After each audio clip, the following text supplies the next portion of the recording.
Hi everybody, my name is Jim with Full Moon Adventure Club, and today we're going to be going over how to properly store your RV batteries. We're going to cover lead acid batteries, AGM batteries, and also lithiums.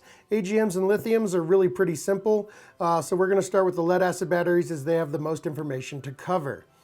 Now, if you're going to be storing your RV for the winter, and you want to store your batteries inside your house, this is a great way to go. It's a good way to make sure that they're not going to get any freeze damage if you're in a cold area.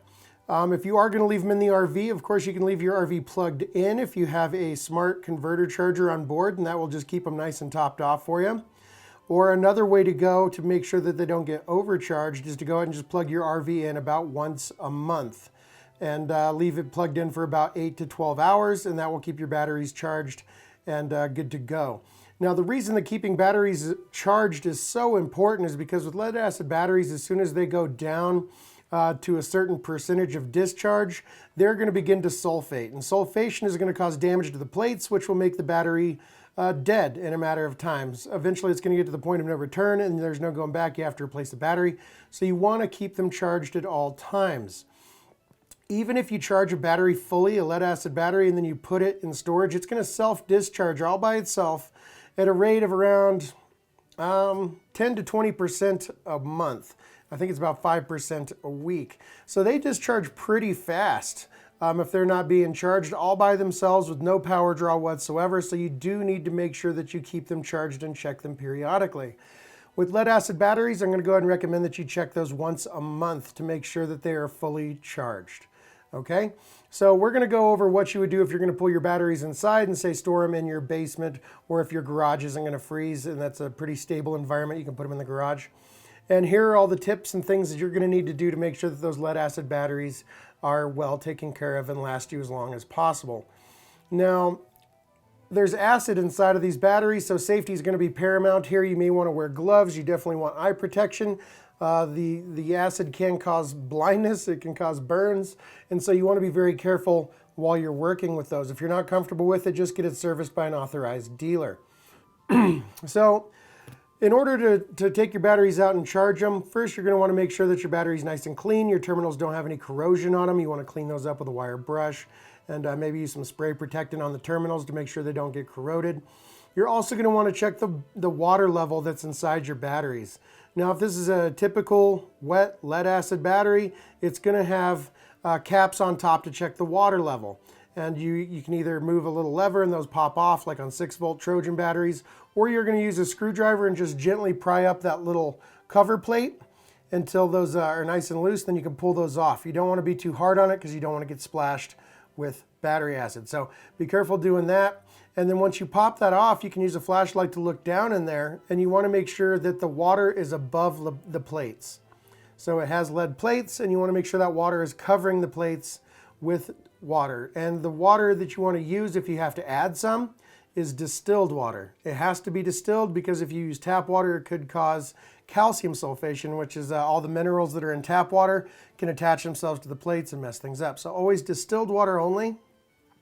Use a turkey baster or a small funnel to pour a little bit of water in there until it's covering all the plates in every single cell. Every single hole in the battery is a cell.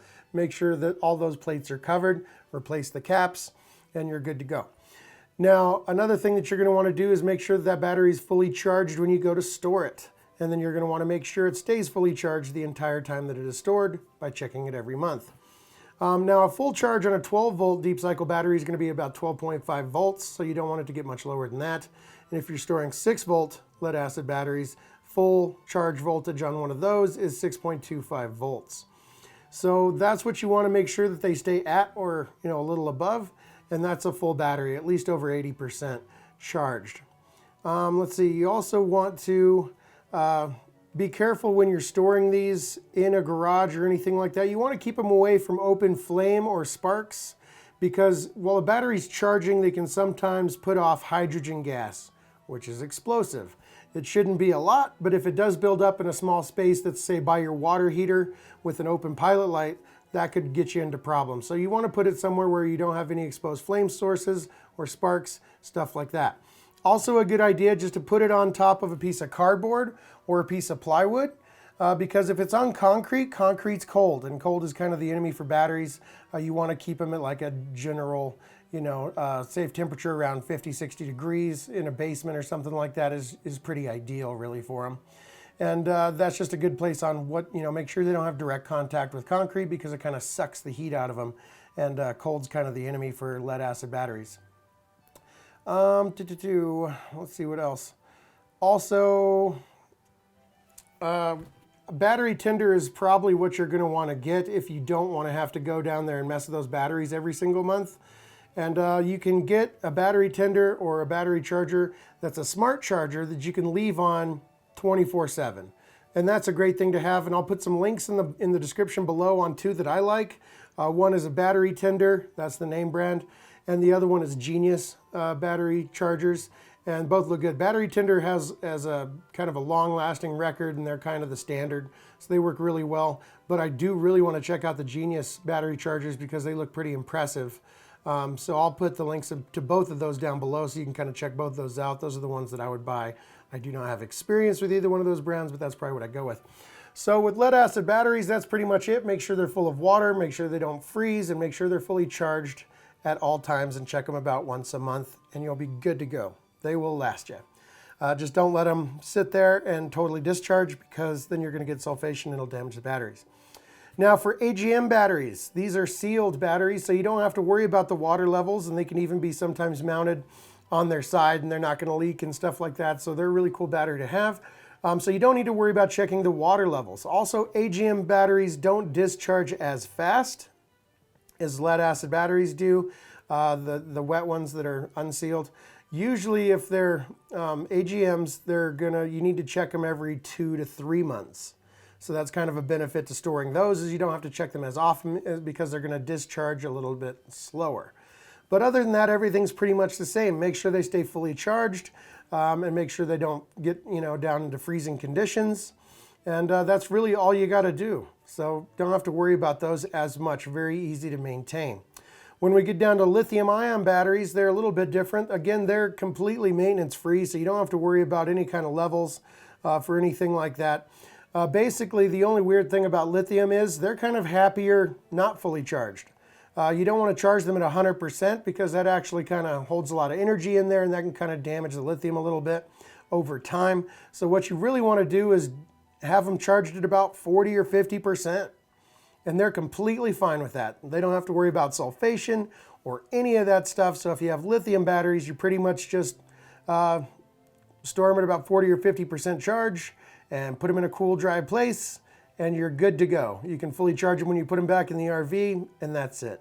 Don't leave them fully discharged, and don't store them fully charged. Right about in the middle, they should be just fine. And so there's really not too much to say about lithium storage. If you do have a battery that's 100% charged and you want to store it, maybe just unplug or turn off the converter and then run some lights or anything that draws some power and get those batteries down to about 50 or 40% and throw them in a cool, dry place and you're good to go.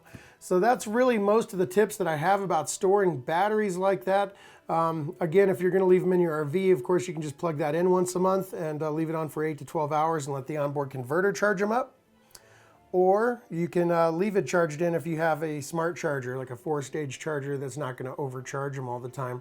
You need to do your research on that to make sure you know what you have in your RV before you go ahead and just leave it plugged in.